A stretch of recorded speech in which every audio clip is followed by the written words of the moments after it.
Welcome back, anybody who would care to join and to share in our discussion today about miscellaneous topics, just like always. And I'm just going to start with a couple points of order. First of all, those who usually do watch my stream or catch some of my videos, I'm a bit disappointed. I do want you guys, if you haven't seen it yet, to check out part 2 of Year of the Rat, or Real Collusion, Year of the Rat, which is a review that I've been doing of um, a groundbreaking book from 1998 about real collusion between the Clintons and China. Okay, and if you don't think that it's important after you see that review, I have news for you. There's so much that went on behind the backs of the American people back in the years 1992 through 1998 or thereabouts, concerning real sums of money changing hands in order to gain the People's Republic of China influence in the American political system. And you should really take a look. So the link is below. Real Collusion, Year of the Rat, Part 2.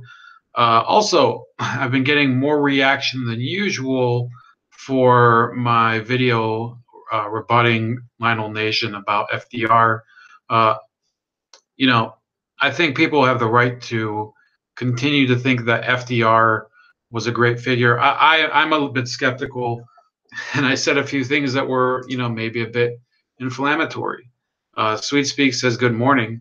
Well, good morning to you. It's, far from it here, but uh, obviously, I hope that you're waking up to, you know, actually, I have no clue what you guys do in Sweden. Svedka, have a nice glass of Svedka up there. I love that vodka over there in Sweden. I actually do like Finlandia a bit more, so sorry about that. But that's the only thing I know about Sweden. That and IKEA and Bjorn Borg. But thanks for joining me. And also all the people who think that Sweden's the greatest country in the world. We're not getting into that today. There's another video that I'm probably going to be releasing. I'd say not long after this video is complete, this stream is complete, where I'm talking a little bit more about theology, not so much about current events. There's a little about it, but about religion and the left. And a lot of people do say that the left doesn't have any religion except its own, except itself. But it just isn't true. There are a lot of people within the left that are very religious. There's a lot of churches that host a lot of events that are, for workers' rights or whatever. There's churches that are for abortion. So I made a little video that introduces that and talks a little about some of the some of the ways that Christian belief systems specifically tie in with the left, on the religious left. Now, obviously, there's a different interpretation of people that are religious, but they're not on the left, which we call the religious right. So it's a little more of a philosophical video, not so much attacking anybody for those beliefs. I do attack a couple of people like Jesse Jackson, who I think are frauds, but if you really think about it, they're not really the left, but they try to control the left. Sweet Speaks, I got back to Scandinavia yesterday. I missed the Midwest and my U.S. fiance, family, and friends. Well, we'll be happy to have you back when you do come back. He says he bought Finlandia at Heathrow. Floyd and Pink says World War II wise, FDR was solid. Well, I'm not saying he was totally a complete loss, but there were plenty of issues that I saw researching him that people say that the New Deal was the greatest thing ever. It saved America. It depends what part of the New Deal. Obviously the Hoover Dam and the TVA, they were seen as huge successes of his presidency, but no, there were problems with the New Deal, and they would have been even worse if the Supreme Court hadn't thrown out a lot of the elements of it. I think that if FDR had been able to implement the changes he wanted without any interference, any obstruction from the other branches of government, we would have probably seen huge repercussions in terms of humanitarian crises in America. And I'm not talking about him specifically killing people. I don't think he would have done that, but there would have been a lot of problems caused by them. The rapper 10,000 had a question. Did you see those bad Super Bowl commercials, like that Dodge commercial using MLK speech in it? Well, the Dodge commercial was pretty dumb, but Chrysler made up with it with that awesome Jeep commercial. Fantastic. The one with the T-Rex and Jeff Goldblum, amazing. So I don't care about the MLK one. I mean, some people were offended. I thought it was kind of, stupid and cheap, but I don't get offended by stuff like that.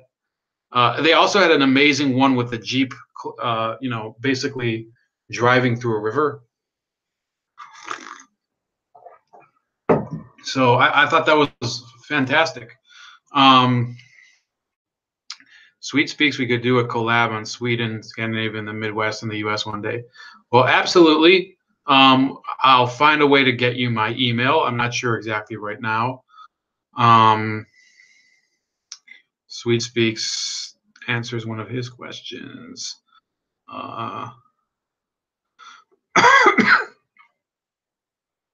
So look, I'll check back in the chat from time to time, but I do have a couple of topics I want to get through before I make this, a 3-hour excursion into the night, which I can't afford to do.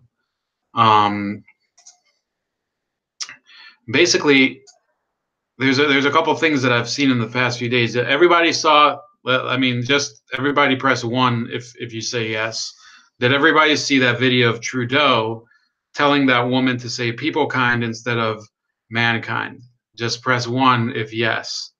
Now, there's another video of the British politician Jacob Rees-Mogg, where he gets confronted by a social justice warrior.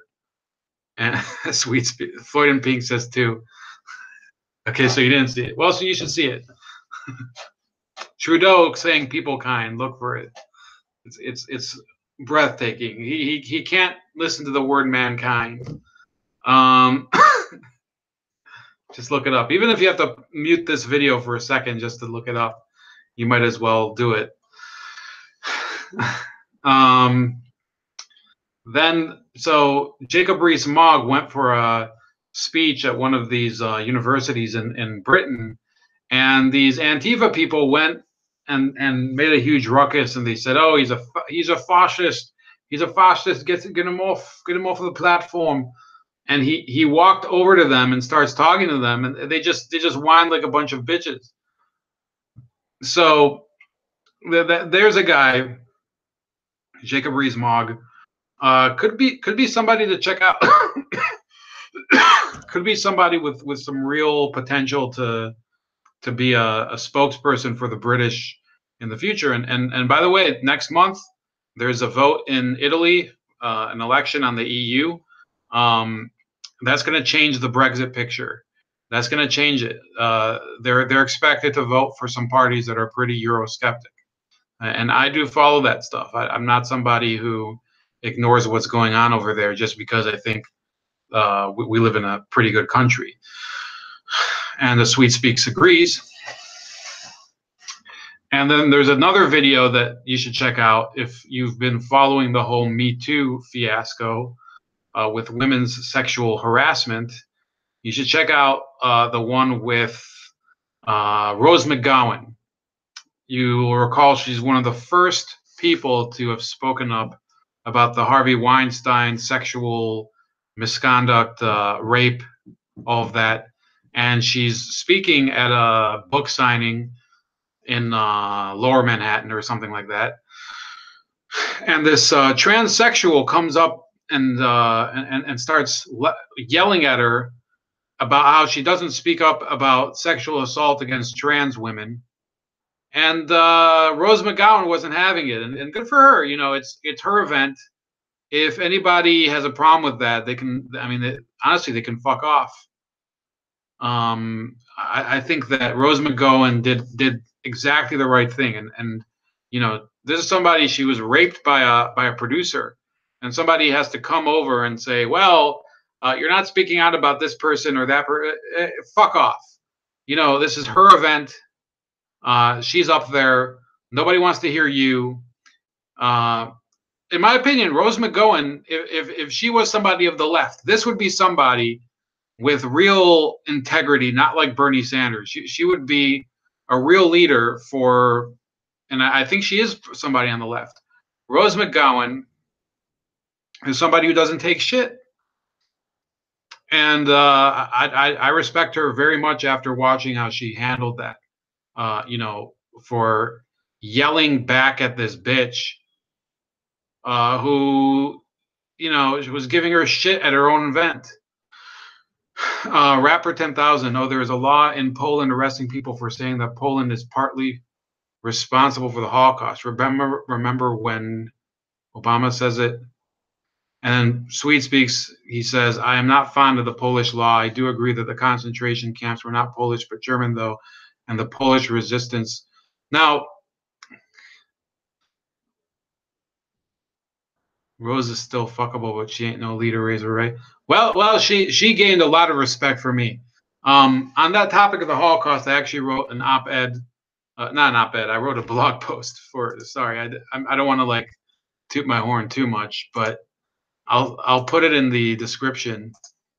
I think one of my dickhead friends is trying to text me, but oh no, it's not a dickhead friend. It's actually somebody decent, but.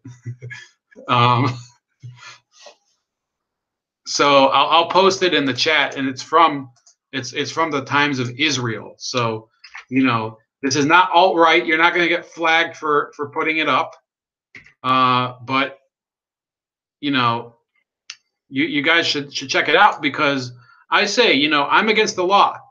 I'm against that law in Poland, but people have to calm the fuck down. Okay, yes.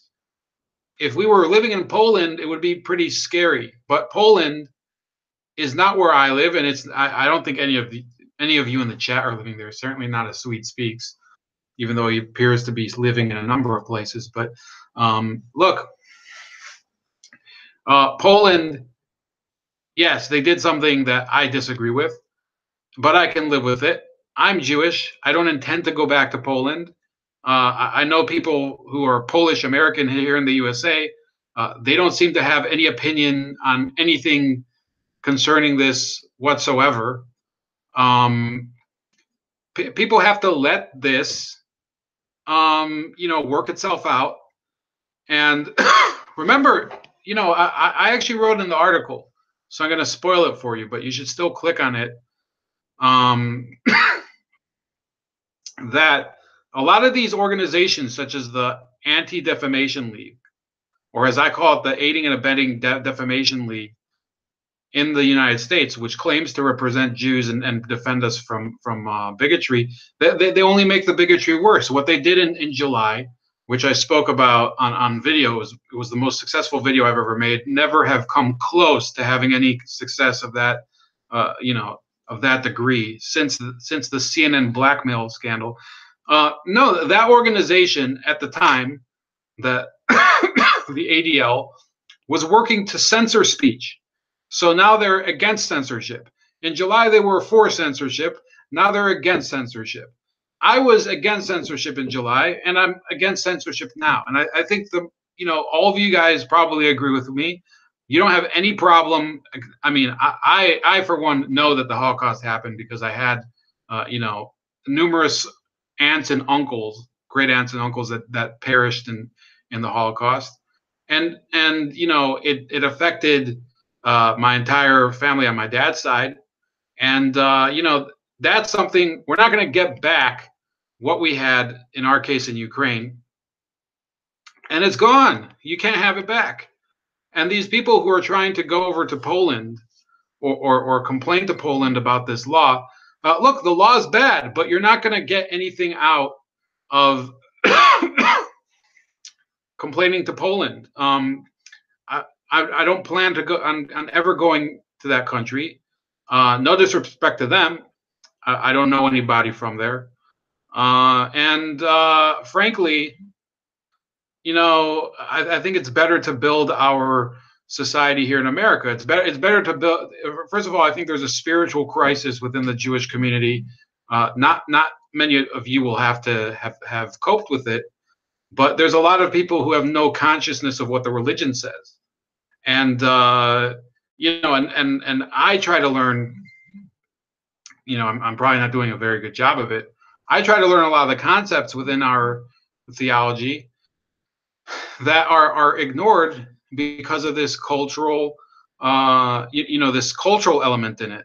This idea that you can only be that you can be culturally part of a religion, but not actually believe in anything or know anything about it.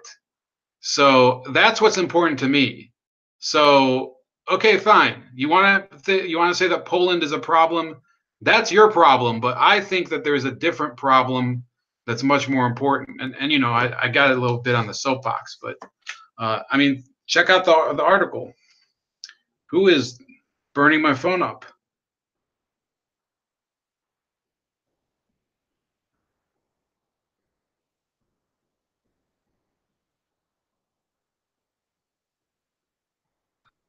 Let me just tell this guy. This guy, I'm gonna just tell him I'm streaming.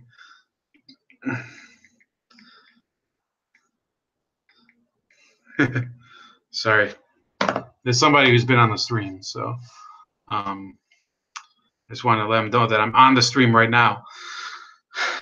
As Sweet speaks, they don't call us a windy city for nothing. Go Cubs, go! Yes, indeed. I'm also a Cubs fan.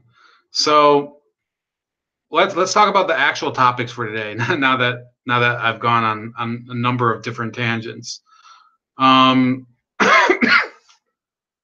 First of all, let's talk about this one article I found from Telesur, and it concerns the former president of Brazil, Luiz Ignacio Lula da Silva. And Telesur says that it's proof that term limits deny voters' rights. Now, what's proof? The fact that he was convicted of several charges of bribery. Now, look, we don't live in Brazil. I don't think anybody on this show, you know, on this stream does, but he was convicted of several counts of bribery. And Telesur, which is the mouthpiece of communist, well, let's just say the mouthpiece of the Venezuelan government, it says the situation in Brazil demonstrates that the vaunted term limit process, while wrapped and presented in democratic clothing, can do more harm than good to democracy. It says there's growing doubt that the policy of term limits for elected leaders, heralded as a guarantee to prevent abuses of power, they also deny voters their absolute right to choose to re-elect leaders whose policies they remain satisfied with.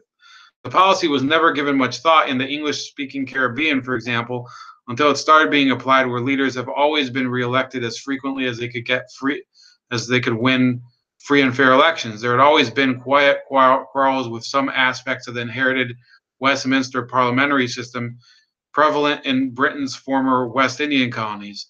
How the unelected Senate has more parliamentary standing as the upper house than the elected parliamentarians in the lower house, and how an elected government could be brought down if the opposition could, outside of an election, influence the sufficient elected members on the government side to simply cross the floor. Opposition to the term limit proposition grew elsewhere after it clearly became a useful tool to deny popular political leaders office beyond 2 consecutive terms. So it says proponents loudly argue that popular leaders, even if guaranteed re-election, should voluntarily refuse to accept 3rd consecutive terms, instead stepping aside to give someone else a chance. By their measure, top positions are to be circulated, not contested for and democratically earned. Opposition hardened after Brazilian President Lula da Silva became a victim. A popular president whose policies in office had taken millions of Brazilians out of poverty in just 2 terms was barred from office because the law said he couldn't continue to occupy it, even if a national majority wanted him to.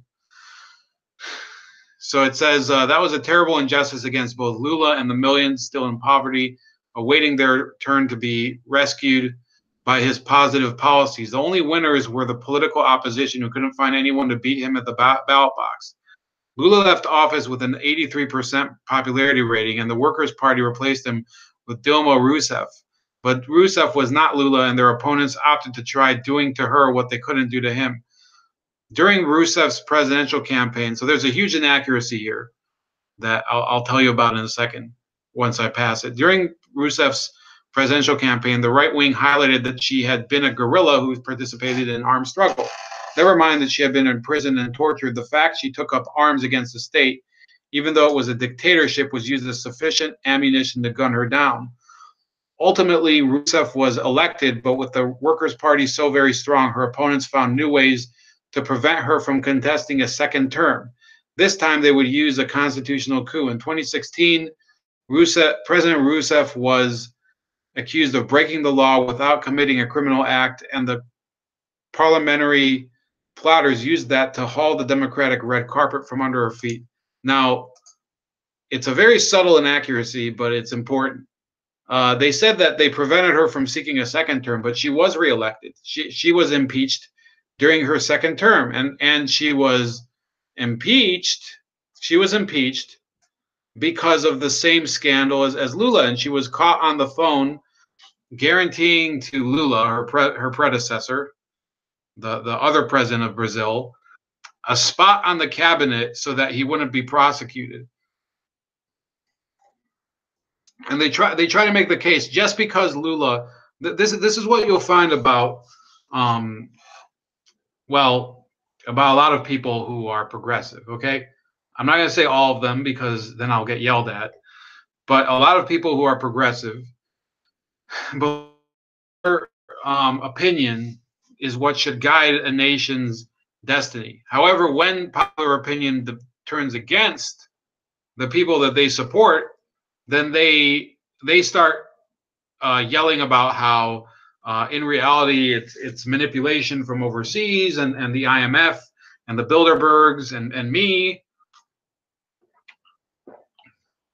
You know, that they're turning the people against the popular representatives. That's their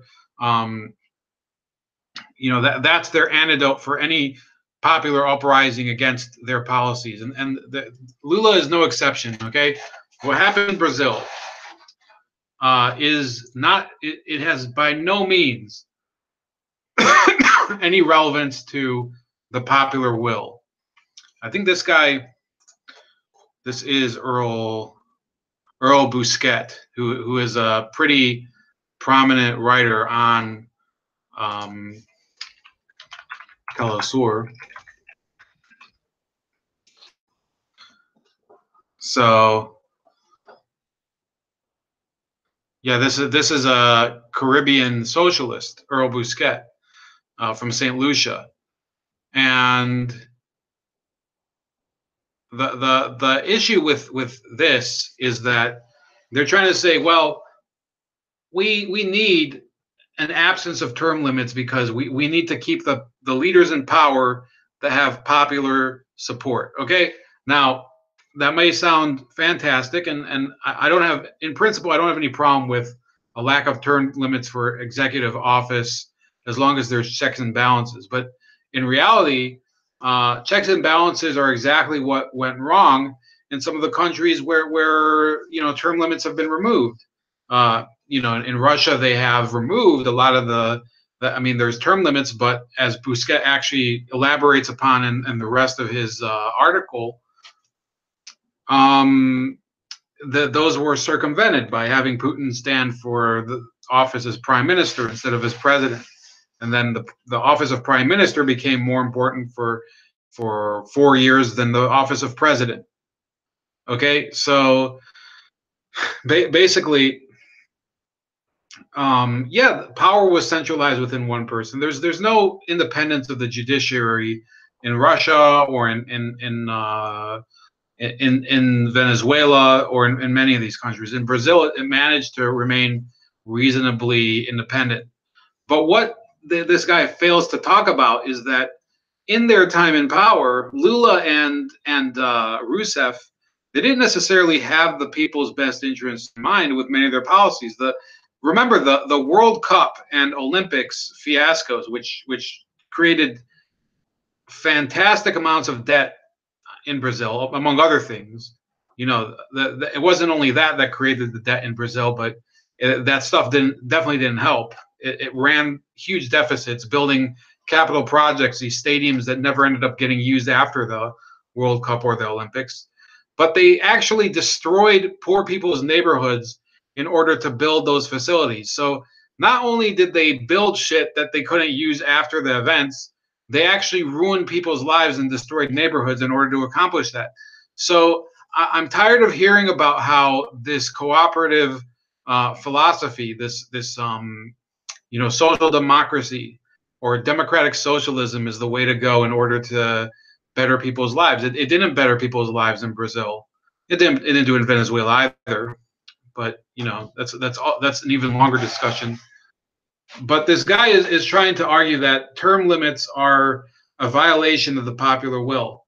Okay, what else is a violation of the popular will? Do you think that knocking down somebody's makeshift structure that they're living in, a homeless person structure, so that you can build a football stadium there, don't you think that might be a violation of the popular will? You didn't ask that guy. I think I would have a problem with that in order to build a soccer stadium. Now, if you have a goal in mind, if you want to resettle these people somewhere, in any case, that's a different discussion. So let's see if there's any more stuff here. Term limits for presidents in the USA were reduced to 8 years after FDR served for 11 years. I think he ended up serving for 12 or 13 years. He died in 1944. He was elected in 1932. Yeah, about 11 years. So the other issues. Look, everything's fantastic talking about Brazil and liberation theology in my other videos or anything, but we still have to talk about the FISA memo and the implications of it. And we're seeing the real implications of the release of the FISA memo. First of all, the Democrats had their memo released today, and a lot of the and I don't think it's been released in full, but it's known that a lot of the rebuttals are based on the assertion that, yes, we did use the Russia dossier to create a case for opening up a FISA.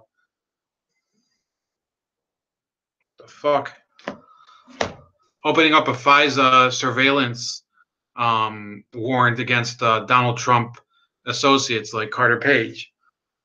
So, but we also had evidence of this George Papadopoulos having some sort of drunken, bender with the Australian ambassador or something, and we'll use that too. The guy was like blasted like a fucking Apollo 11 launch rocket, and they're using that as evidence to start a FISA warrant. I think okay. In a novel, I could accept that would be, maybe. I have a very limber imagination. Okay, I used to read what's that guy? Kurt Vonnegut. You ever read Slaughterhouse Five? Uh, Good Morning, Mr. Rosewater. Dark stuff. I used to read the guy Philip K. Dick, the guy who wrote Man in the High Castle. Yeah. I've read science fiction. I don't think that FISA warrants are supposed to be opened up thanks to the type of stuff that goes into a science fiction novel, or even this rises to the level of kind of the James Bond school of spycraft or something, like not in the sense that it's really cool, but in the sense that it's kind of ridiculous because people know it doesn't really work that way. That's if it did, then it would be super easy to find a spy. And George Papadopoulos, the evidence shows that he didn't really have any contacts with Russian officials that were of any consequence. And it's further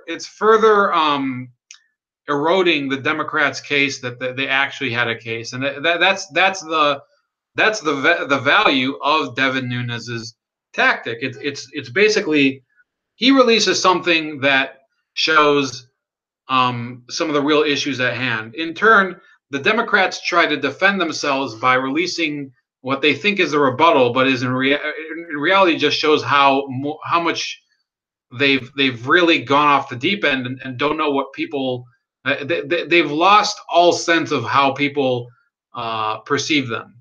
They think that people continue to look at them as defenders of the working class and of single mothers and everything, but increasingly as they become obsessed with these Russia theories and with now they're talking about defending the integrity of the FBI's relationship with the presidency and with Congress and whatever, and this is a violation, classified information or anything, or I think the funniest was Cenk Uygur saying yesterday, I can't believe that Republicans suddenly they're so anti-cop. When did they become so anti-cop? These are people that they've long had contempt for both law enforcement and the law, and I've always been suspicious of law enforcement, and I say that we should reduce the amount of laws that we have. But I'm not one of these people that says, I hate the sheriff. I hate I think we should abolish the police. I've never said things like that, like some of the Black Lives Matter people who I've had on the show have said. That's their viewpoint, whatever. Good for them. But that's not my viewpoint. My viewpoint has always been, yes, be suspicious of law enforcement. Always, read on your rights. Don't when police use lethal force, you should investigate them. I've believed in that type of stuff, and I've believed that you have to keep law enforcement accountable. And I think that a lot of people who break with liberal orthodoxy and might be called conservatives, might be called libertarians. A lot of us have always said that we believe in limited government. There's certainly an element within the right that says, support the police, blue lives matter. No, I've never been that type of person because it just doesn't resonate with my line of thinking and my experiences. So the Democrats have really shat the bed here, and they're relying on first of all this Papadopoulos theory, which is just ridiculous, and second of all on the possibility that Carter Page, who was they call him a senior advisor to the Trump campaign, they try to paint this picture that he was some sort of spy for Russia in 2013, and that the FBI was worried about it. But there seem to be more and more sources coming out, and I have an article from townhall.com that show the relationship to have been something else. I'm going to try to read through this pretty quick and then take one final look at your comments before we break for the evening. It says, Department of Justice court records from 2015 have provided details about how Carter Page cooperated with FBI agents in exposing Russian spies working inside the United States. The court records in question come from a sealed complaint deposed by Special Agent Gregory Monahan.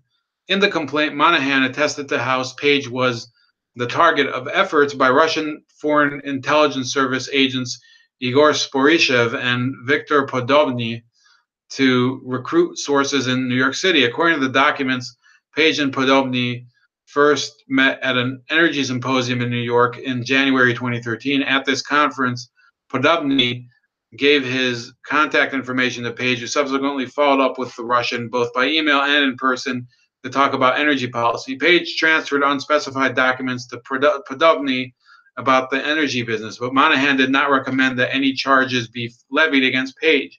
In fact, the section of the document discussing Page never characterizes him as a conscious spy or security risk, instead framing him as a victim of Sporishev and Podobny, who expressly denied that Page knew about their status as intelligence agents. On the basis of a secretly recorded conversation between Sporishev and Podobny, Monahan explains how they talked about taking advantage of Page, known as Mail One in the language of the document. So then there's this whole thing here based on my training experience and participation in this investigation. I believe that in this conversation, Sporishev and Podobny, the defendants, discussed Podobny's attempted use of Mail One as an intelligence source for Russia. So they tried to turn him. Podobny stated that Podobny had emailed with Mail One, who was interested in business opportunities in Russia. He got hooked on Gazprom, a Russian energy company. It's obvious he wants to earn lots of money. So, they try to string him along. Monahan followed this up by detailing how Page cooperated with FBI officials and telling them about his contact with Podobny on or about June 13th, 2013. So look at let's see if we can find the dates. So they first met in January 2013. By June 2013, it says, Agent 2 and I interviewed Mail 1. Mail 1 stated that he first met Viktor Podobny, the defendant, in January 2013 at an energy symposium in New York City. During this initial meeting, Podobny gave Mail 1, who is Carter Page, Podobny's business card and 2 email addresses. Over the following months, Mail 1 and Podobny exchanged emails about the energy business and met in person on occasion, with Mail 1 providing Podobny with Mail 1's outlook on the current and future. So he advised him a bit on the energy industry. There doesn't seem to have been actual malicious intent here.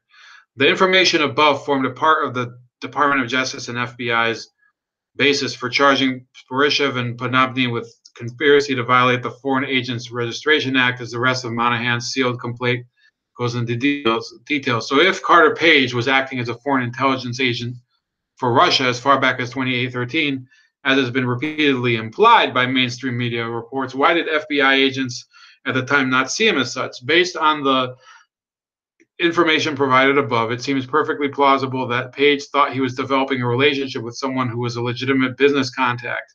If Page had illegally or unethically shared sensitive information with Podobny, why would Monahan have admitted this, given that such an action by Page would have strengthened the FBI's case against Sporishev and Podobny? Another question raised by these documents concerns why Comey's FBI would have considered Page to unquestionably be a Russian agent. If Page cooperated with the FBI in 2013 and provided them information that ultimately aided the DOJ's successful prosecution of a third Russian spy who had worked with Sporishev and Podobny, known as Yevgeny Buryakov, why would Russian intelligence have trusted Page enough to hire him as an asset in a major intel operation directed against the U.S. government and one of its major political parties? Wouldn't Russian intelligence have put out a notice to avoid Page as an unreliable and dangerous contact? In order to answer these questions, the public needs to see more of the classified materials that first sparked the Trump-Russia collusion investigation. If there is concrete evidence that Page was in the employ of the Kremlin while he was an advisor to the Trump campaign in 2016, the American people deserve to know. If not, then that spells a great deal more trouble for anyone who authorized the FISA warrants against Page. So there you have it. That's from townhall.com. Yeah, you guys are having a real discussion there about Last Man Standing. Yeah, I agree with Rapper 3000 about the reboots and the classic films. The Rapper 10,000, sorry. Look, so let's evaluate this. The entire basis of the Russia investigation now appears to be based on three legs. It's a three-legged stool. And you'll see soon that those legs seem to collapse themselves. The first stool is the Trump-Russia dossier. Now, there's more and more information coming out that material for that dossier didn't come necessarily from just Russian intelligence or just from, this Christopher Steele. Some of it came. Some of it came from this this Cody Shearer guy. And those of you that maybe paid attention to some of my past videos, certainly in the video about Kathleen Willey, the woman who Bill Clinton harassed in the 90s. Cody Shearer was a private detective, worked with private detectives. He was a close associate of Hillary Clinton's friend Strobe Talbot. Strobe Talbot, I think, was he was at one point, I think he was like Assistant Secretary of State. Let me look it up. I believe he was like the second in command at the State Department or something. Yeah, Deputy Secretary of State from 1994 to 2001. So he was Strobe Talbot's brother-in-law, and he was also associated with Sidney Blumenthal, who is Hillary's other friend, and who during the 90s was I think he was a reporter for the New Yorker, but he was really one of Clinton's plants in the media. He would basically provide favorable coverage for Bill Clinton. He was basically a double agent in the media, and it's become more common for there to be Stanley Blumenthal type people since then. Bush has had people like that. Obama has had. I mean, Maureen Dowd, I think, is basically the equivalent of Sidney Blumenthal in the Obama administration. And then you have today, Trump has a couple people like that, who I would say, Sean Hannity, for example, you could consider.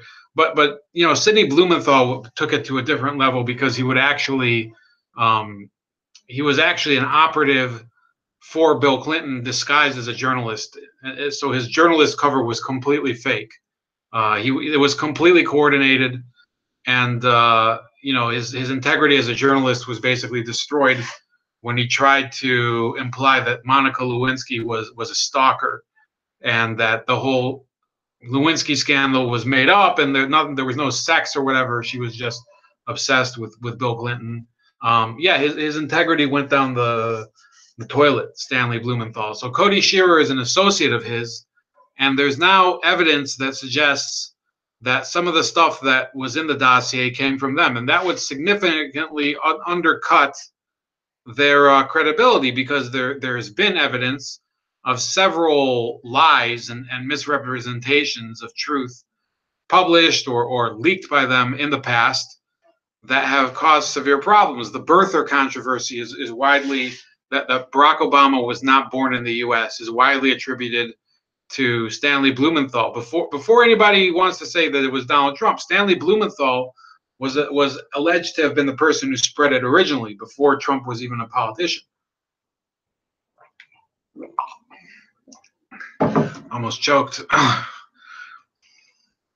So then, when you have Cody Shearer involved, the guy who's got serious credibility problems, attempted to make money off of Haiti under Obama. He also, under Bill Clinton, he attempted to fly to Bosnia and negotiate with the Serbs over there without the permission of the State Department. So there's a person, if he's involved in this in any way, in putting together those materials, it would severely undercut the credibility of the FISA warrant. So that's just leg one, okay? There's two more fucked up legs to go.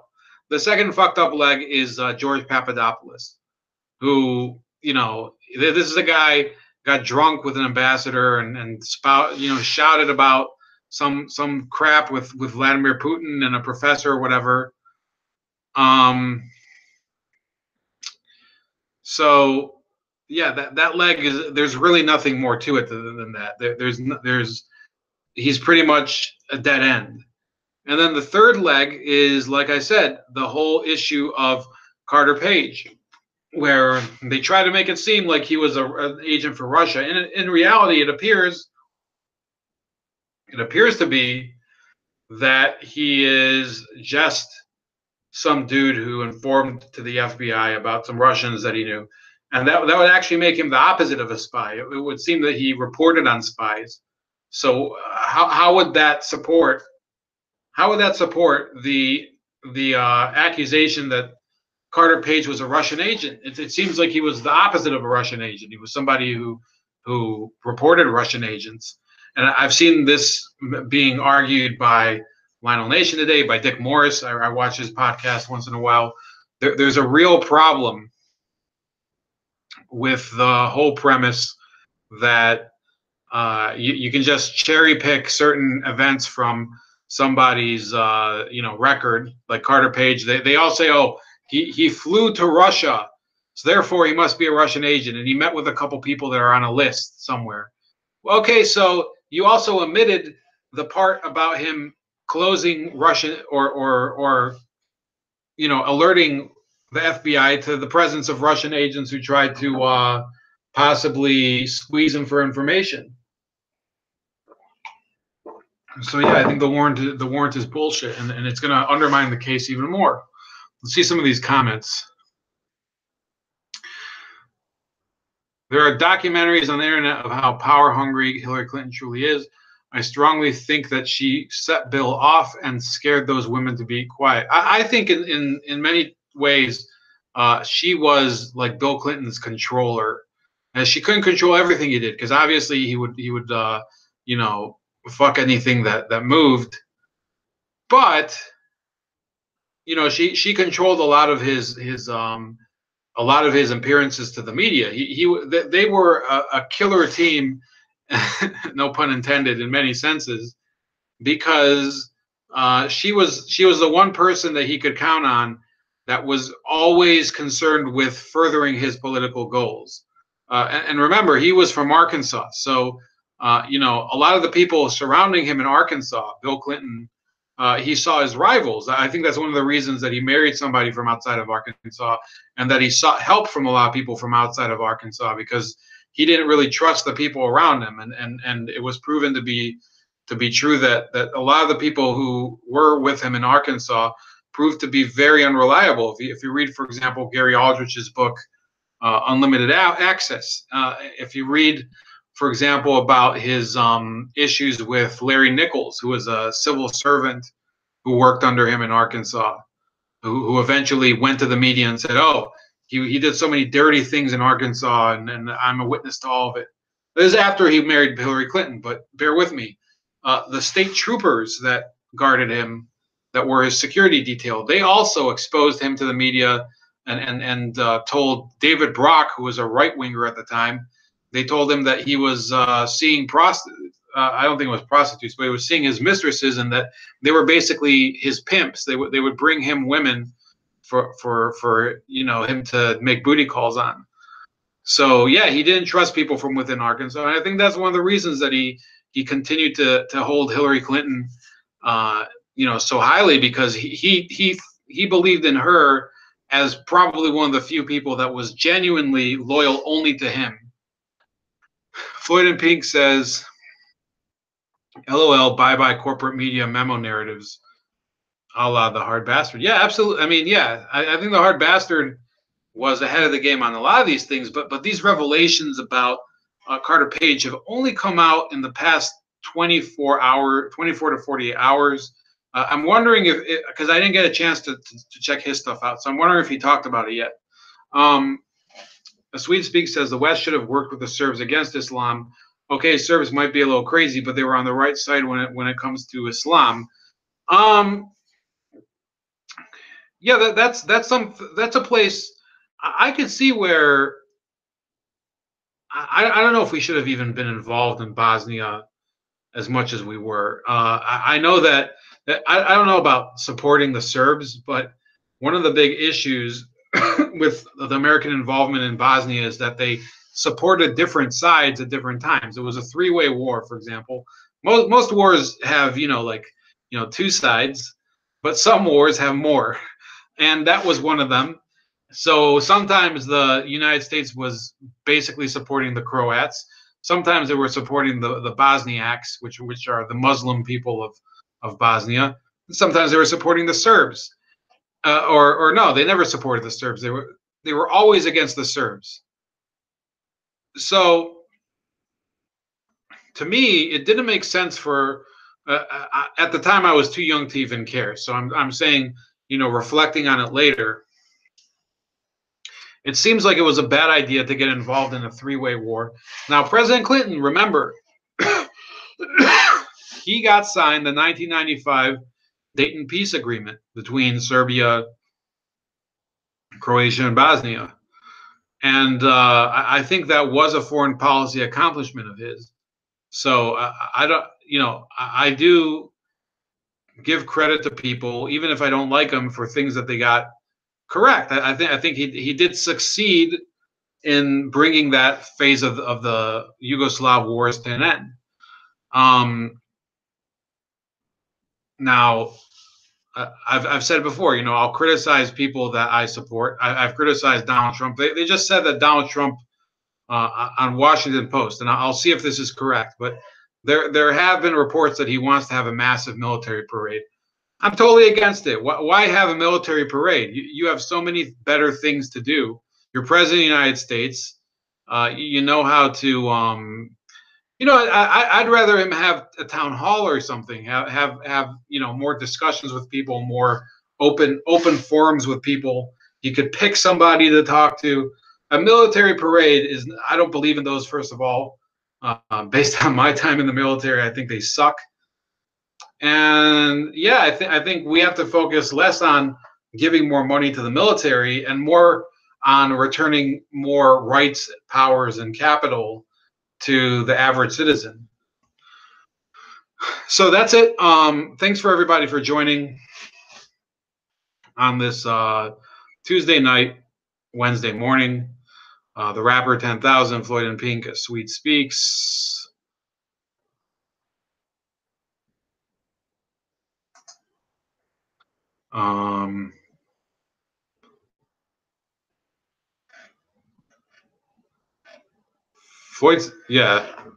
Floyd was trolling Sweet Speaks. I missed that part, but good for you. Yeah, I think the three of you were the only people here today. Well, there are some people who didn't chime in, but that's for next time. So check out my other videos. Check out Real Collusion, Year of the Rat. I'll put the video here now so that you guys can go check that out now. And really, and we're going to be talking about it because the real collusion was China. I want you to say that, everybody put in the chat. Put in the chat. The real collusion. Here, I'll type, and you guys repeat.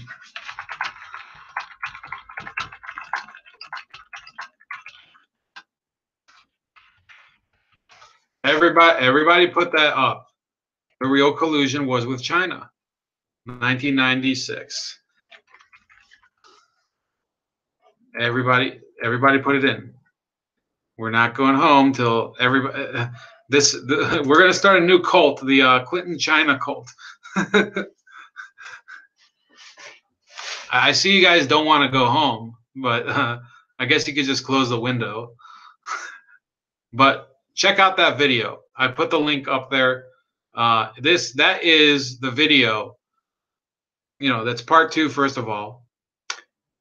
Thank you, Floyd and Pink. I know somebody here was trying to be a real participant in this discourse.